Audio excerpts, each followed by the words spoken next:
tenho certeza que o Senhor Deus, através da sua palavra e através de mim, que sou um vaso nas mãos dele, ele tem uma palavra ao nosso coração. É o meu também, é claro. Amém, irmãos? Então, vocês se assentaram, mas eu gostaria de pedir aos irmãos que se colocassem em pé e abram sua Bíblia em 1 Pedro, capítulo 1, a partir do versículo 1. 1 Pedro, capítulo 1, a partir do versículo 1, vamos ler alguns versículos. Quem ama a palavra de Deus, que diga amém. Amém. Pedro, apóstolo de Jesus Cristo, aos estrangeiros dispersos no Ponto, Galácia, Capadócia, Ásia e Bitínia, eleitos segundo a presciência de Deus Pai, em santificação do Espírito para a obediência e aspersão do sangue de Jesus Cristo. Graça e paz nos sejam multiplicadas. Bendito seja o Deus e Pai de nosso Senhor Jesus Cristo, que segundo a sua grande misericórdia, nos gerou de novo para uma viva esperança, pela ressurreição de Jesus Cristo dentre os mortos, para uma herança incorruptível, incontaminável, e que não se pode murchar, guardada nos céus para nós, que mediante a fé estáis guardados na virtude de Deus, para a salvação já prestes para se revelar no último tempo, em que vós grandemente vos alegrais, ainda que agora importa, sendo necessário que sejais por um pouco contristados com várias tentações, para que a prova da vossa fé, muito mais preciosa do que o ouro que perece e é provado pelo fogo, se ache louvor, honra, glória na revelação de Jesus Cristo,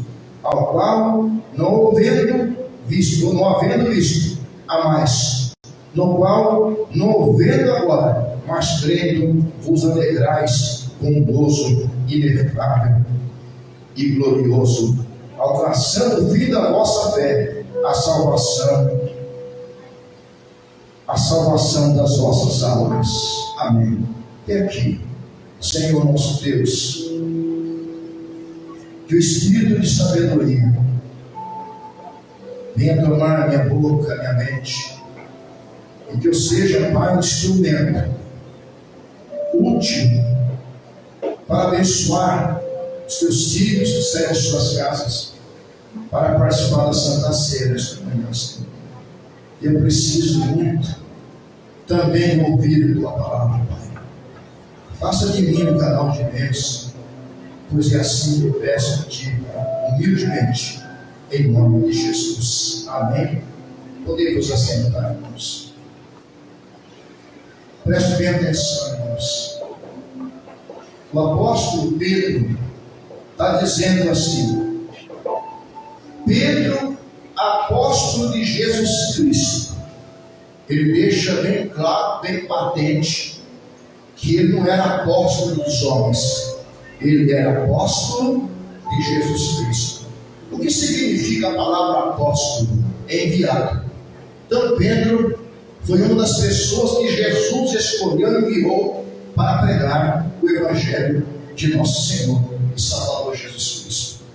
E aí o apóstolo Pedro, ele está enviando essa carta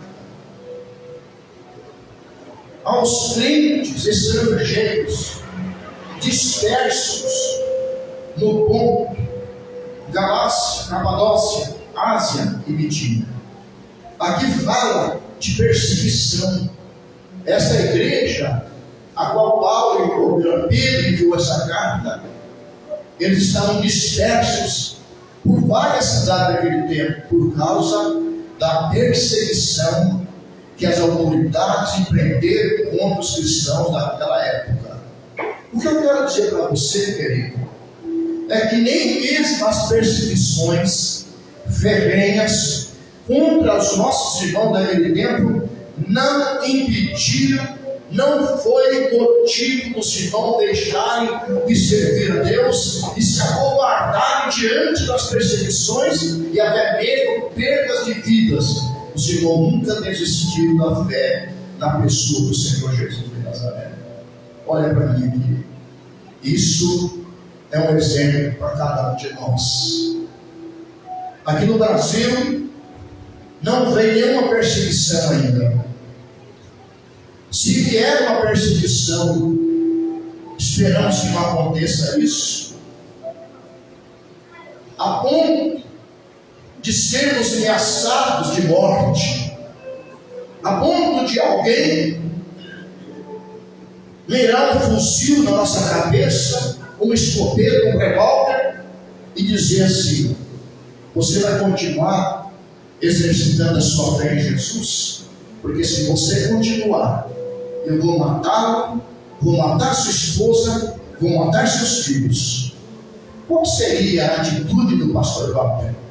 Qual seria a atitude de cada um dos nossos irmãos que estão aqui?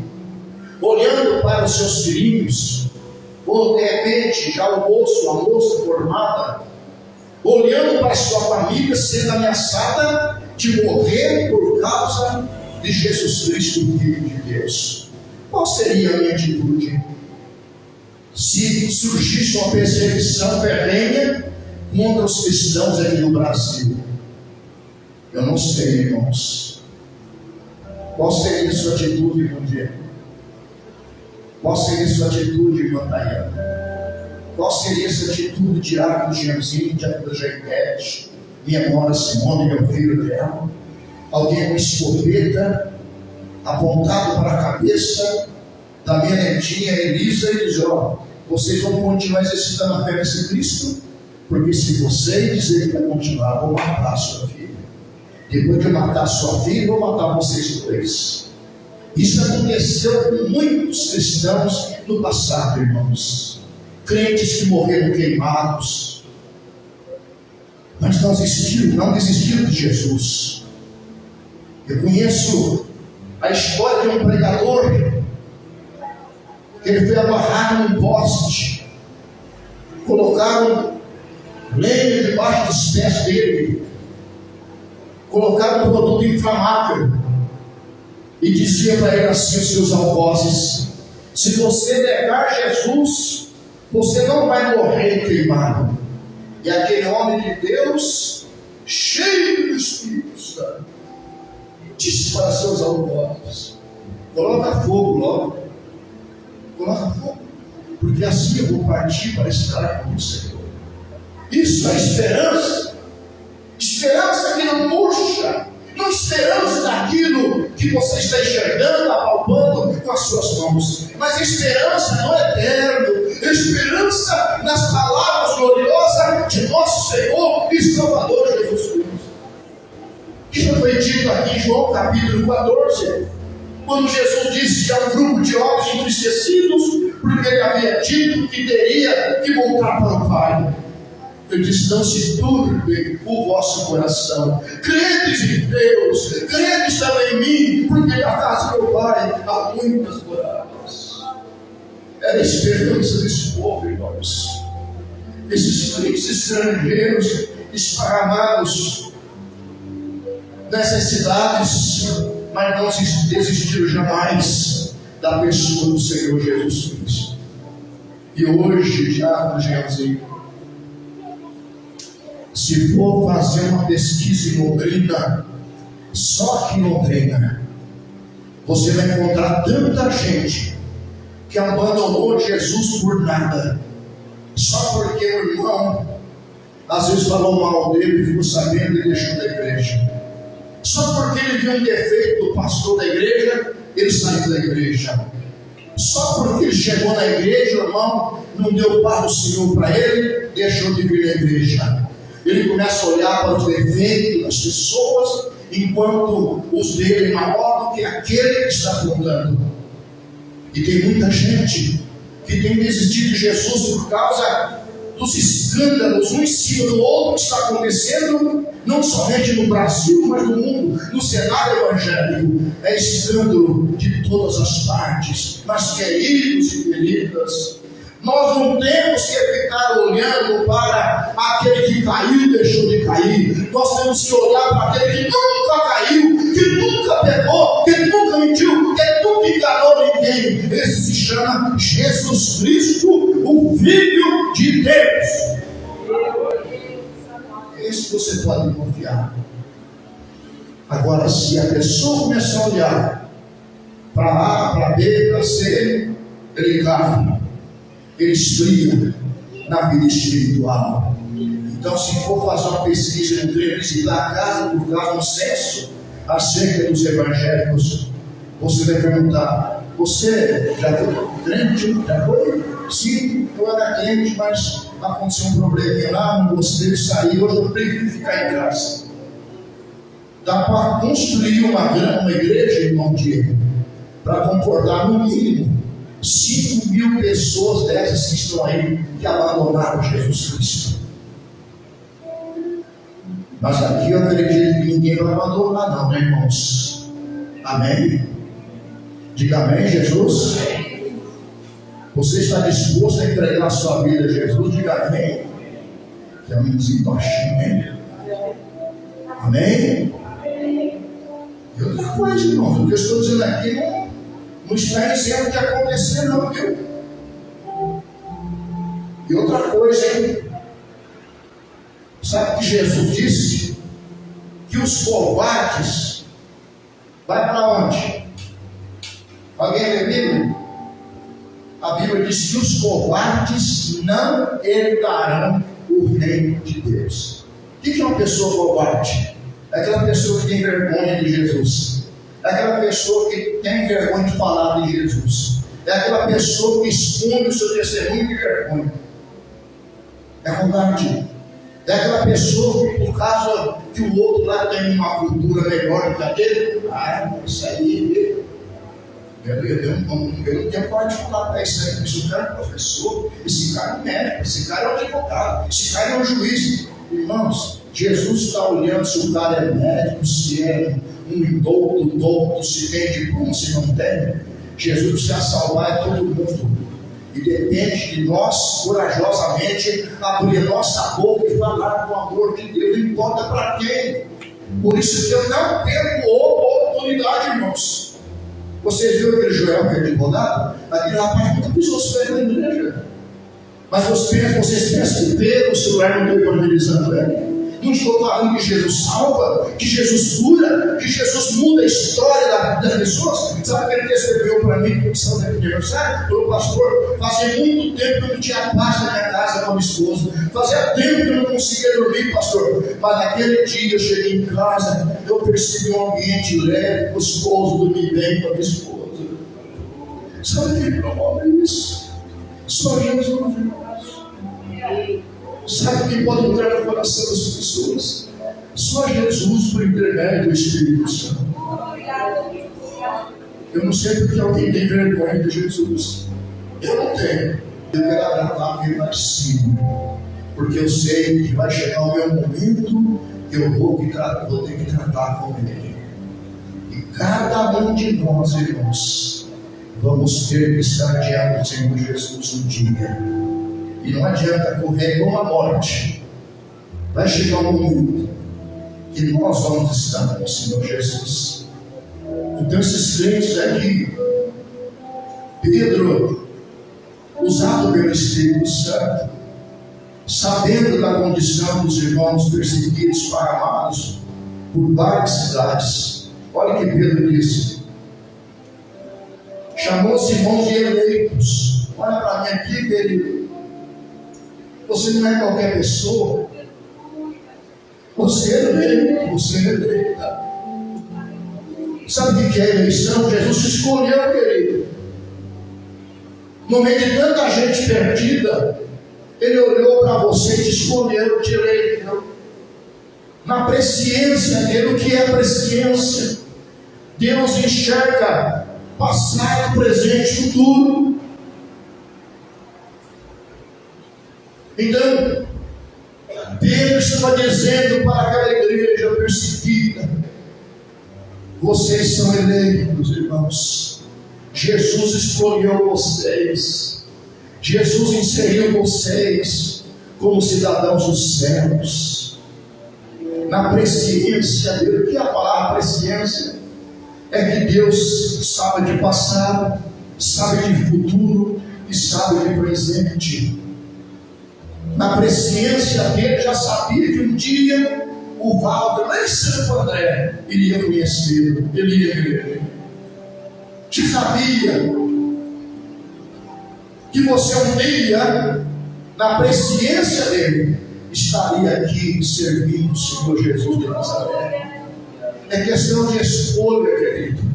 Então você deve honrar Jesus, valorizar extremamente a pessoa do Senhor Jesus, porque você não é qualquer pessoa. Ele te elegeu, querido. Ele te escolheu. Há um processo de escolha.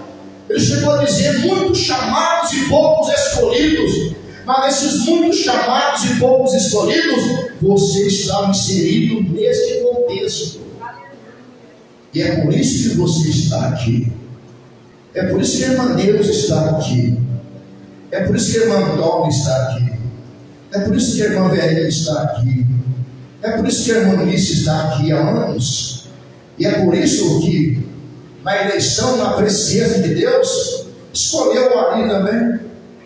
Escolheu o Alexandre. Anos passados, ele elegeu o Alexandre. Elegeu o Rafael. Elegeu o meu genro Felipe. Elegeu minha filha Karen. Elegeu o Tiago do Genzinho, Tiago do Gedete, o Diego, a Daiane, a minha nora, meu filho. Elegeu minha esposa. Elegeu cada um de nós na sua presciência. Antes de você nascer, antes de você vir a esse mundo, Deus já tinha um propósito estabelecido para mim e para você.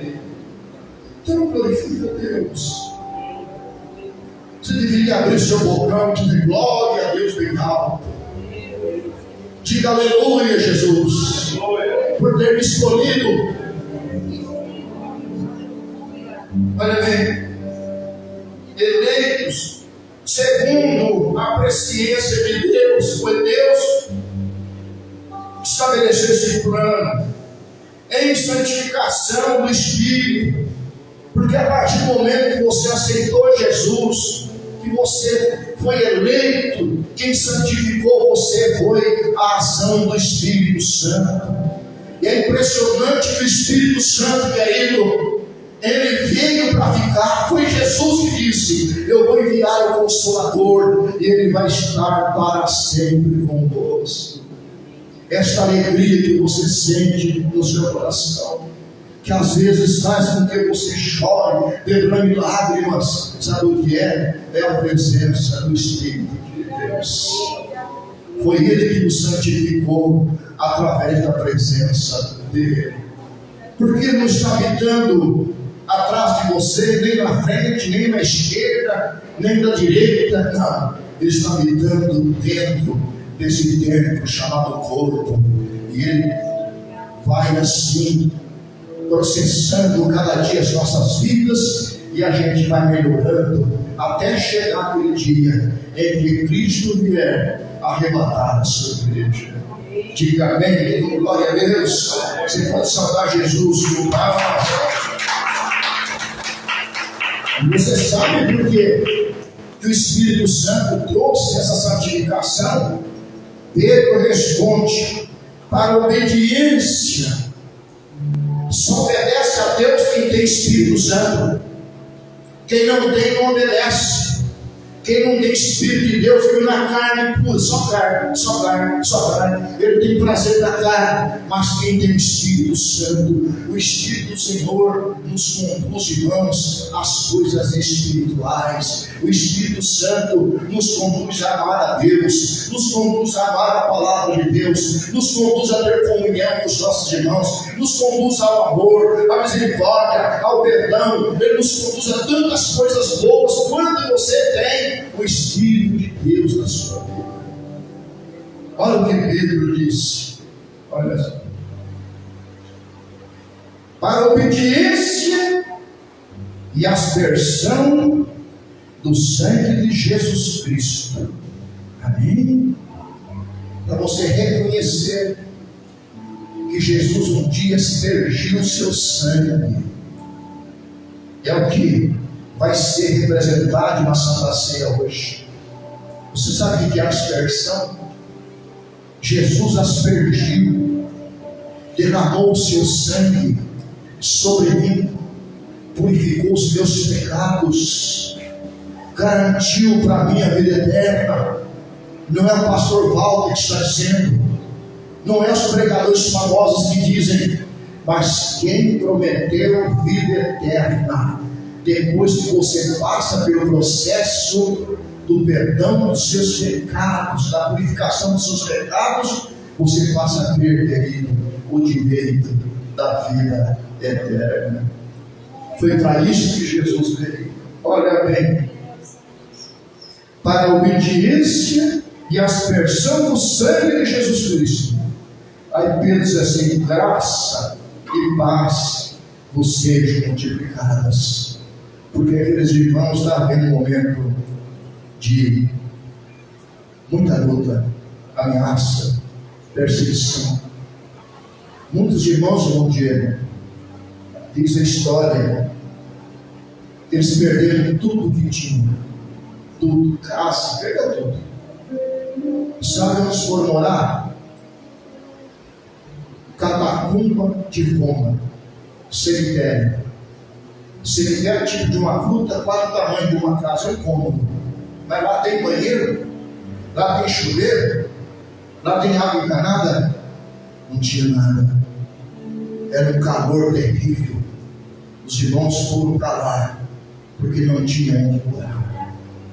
Mas no coração deles, eles tinham essa esperança. Aqui não é morada, porque a minha morada é com o Senhor Jesus.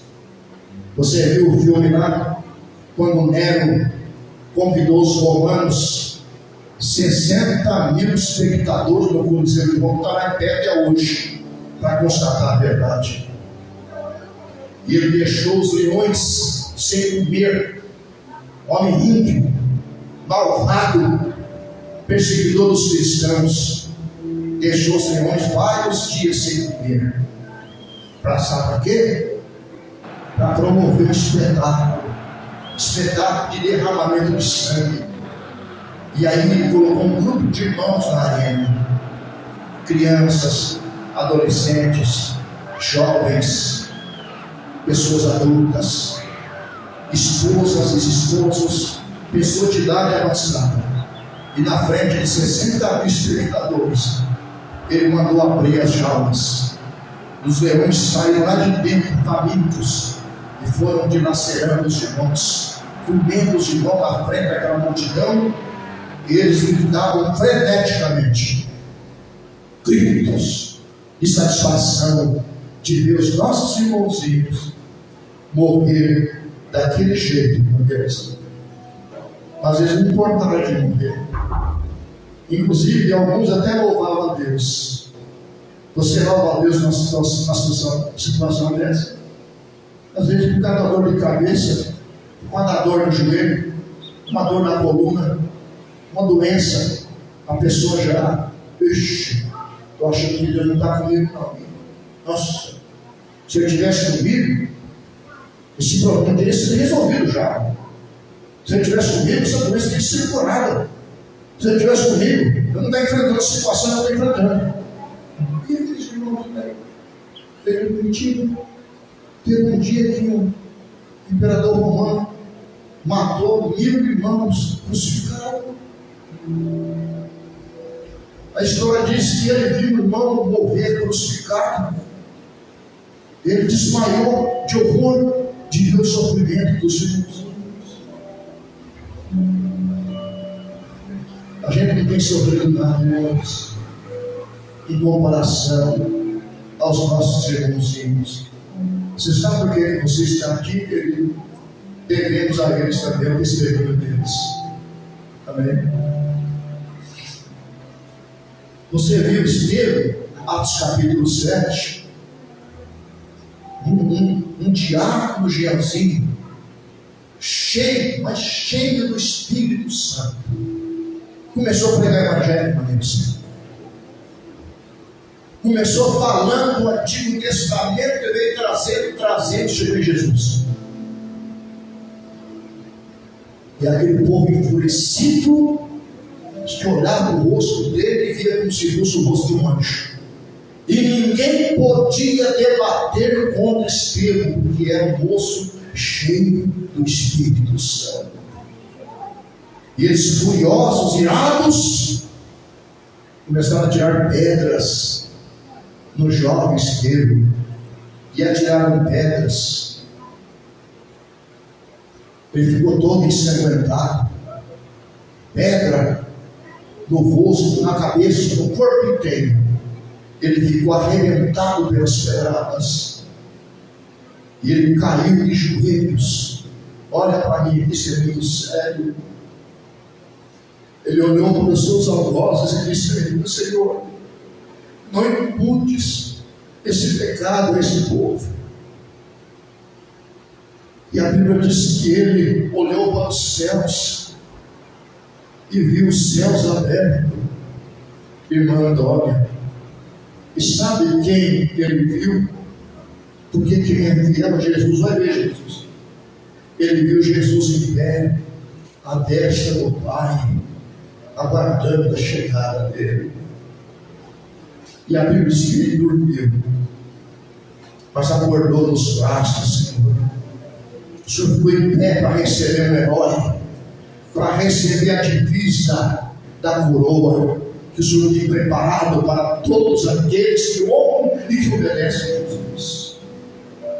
O corpo dele foi massacrado, todo ensanguentado, mas o diabo não pode tocar na alma e nem no espírito, porque a nossa alma e o nosso espírito está guardada no Senhor Jesus de Nazaré. Amém? Você acha, meu genro Felipe, todo mundo jogando pedra no rapaz, e eles vendo Estevão se definhando por causa das pancadas nas pedras, e aquele jovem todo ensanguentado olhou para aquele povo furioso, uma multidão de Senhor, não imputes esse pecado nesse povo. Ele usou a mesma expressão de Jesus. Sabe por quê? Porque ficou Jesus, começa a aparecer com ele. Fica parecendo com Jesus. Pedro não era Jesus, mas como começou a negar, as pessoas dizem: mas você parece com ele também. A tua voz te denuncia. Porque nós ficamos parecidos com Jesus, irmãos. E não existe nada mais glorioso do que a gente parecer com Jesus. Amém, queridos? E só vão morar no céu se você parece com Jesus. Porque só começa a aparecer com Jesus os lavados e remidos no sangue do Cordeiro.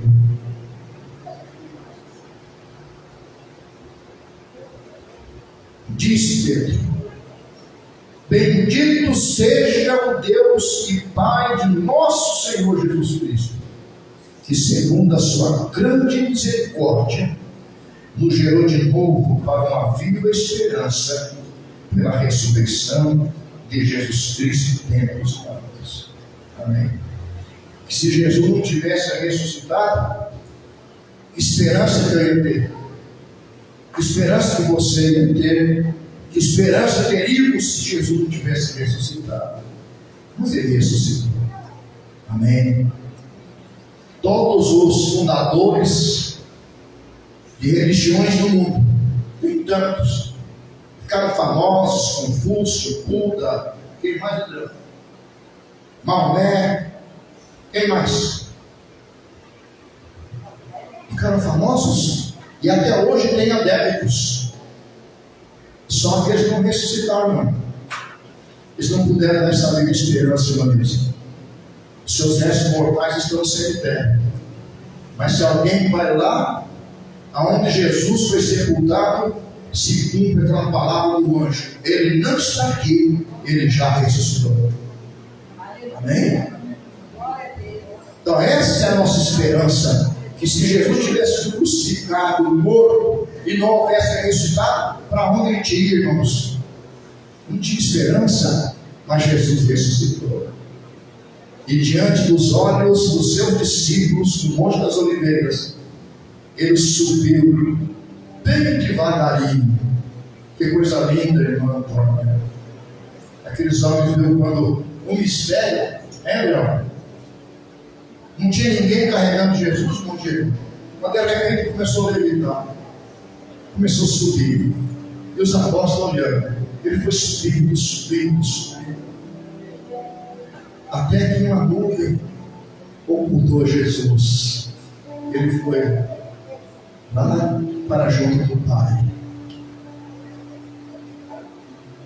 Os discípulos ficaram olhando. De repente surgiram dois varões com roupas resplandecentes, dois anjos, e disseram: varões galileus, por que estáis olhando para cima? Esse mesmo Jesus que vocês viu subir, ele há de descer. Amém, queridos? Essa é a nossa esperança. No que Pedro passou por aquele grupo de irmãos perseguidos, eles eram eleitos. Amém? E que a ressurreição de Cristo era esperança para cada um deles, como é para nós hoje. Diga amém, irmãos. Diga glória a Deus. Você pode saudar Jesus com paz. Viu como Deus fala? Né? Alguém pergunta, mas da onde o pastor Walter tira tanta coisa assim? Para vocês perceberem. É o Espírito de Deus que está aí. É Ele que dá essa inspiração. Amém, queridos? Então, quero dizer. Sim, eu amo a mensagem da cruz.